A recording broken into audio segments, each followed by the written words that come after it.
உங்களிடம் நேரம் இருந்தால் இதை கேளுங்கள். நான் உங்கள் பணிப்புலி சங்கர். ஒரு முறை ஆசிரியை தன்னுடைய கிளாஸ் ரூம்ல போயிட்டு தன்னுடைய மாணவிகளை பார்த்து சொன்னாங்க, அன்பை வெளிப்படுத்தக்கூடிய ஏதாவது ஒன்றை கொண்டு வாருங்கள் அப்படின்னு சொல்லிட்டு. உடனே அங்கிருந்து கிளம்பி ஒரு 4 ஸ்டூடெண்ட்ஸ், ஒரு 4 கேர்ள்ஸ் வெளியில போனாங்க. அந்த மாணவிகள்ல 4 பேருமே வெளியில போனாங்க. ஏதாச்சும் ஒன்றை கொண்டு வரலாம் அப்படின்னு சொல்லிட்டு ஒரு பொண்ணு கையில பூவோட அந்த ஆசிரியர்கிட்ட கொடுத்தாங்க, பூவை கொடுத்தாங்க. 2வதா ஒரு பொண்ணு கையில ஒரு வண்ணத்து பூச்சியோட வந்தாங்க திரும்பி. 3வதா ஒரு பொண்ணு ஒரு சிறிய பறவையோட கிளாஸ்க்கு வந்தாங்க. அந்த டீச்சர்கிட்ட கொடுத்தாங்க. உடனே அந்த ஆசிரியை பார்த்துக்கிட்டே இருந்தாங்க. அந்த 4வதா போன பொண்ணு வரவே இல்லை. அந்த பொண்ணு தான் முதல்ல இங்க இருந்து போனது.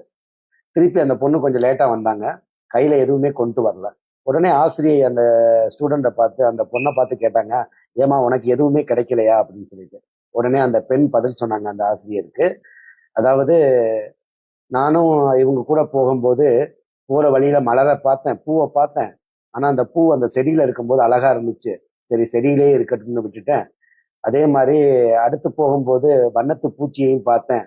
அது அழகா சுதந்திரமா பறந்துகிட்டே தெரிஞ்சுச்சு.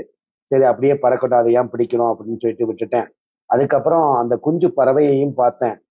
ஒருவேளை நம்ம அதை எடுத்து போனா அந்த தாய் பறவை கஷ்டப்படும், அது அவங்க அம்மா கிட்டே இருக்கட்டும் அப்படின்னு சொல்லிட்டு விட்டுட்டு வந்துட்டேன் அப்படின்னு சொல்லிட்டு ஆசிரியர்கிட்ட பதில் சொன்னாங்க.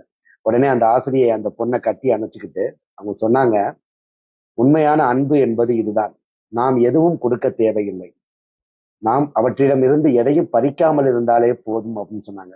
உலகத்துல நல்லா ஒண்ணு தெரிஞ்சுக்குங்க, உண்மையான அன்பு என்பது நீங்க பிறருக்கு கொடுத்தால்தான் அது கிடைக்கும் அப்படிங்கிறது இல்லவே இல்லை. அவங்கள்ட்ட இருக்கக்கூடியதை எதையும் நீங்கள் பறிக்காமல் அவர்களை தொந்தரவு செய்யாமல் இருந்தாலே அதுதான் உண்மையான அன்பு.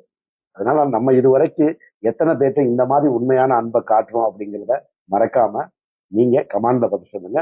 மீண்டும் இது போன்ற ஒரு சூப்பரான தகவலோடு உங்களை சந்திக்கிறேன்.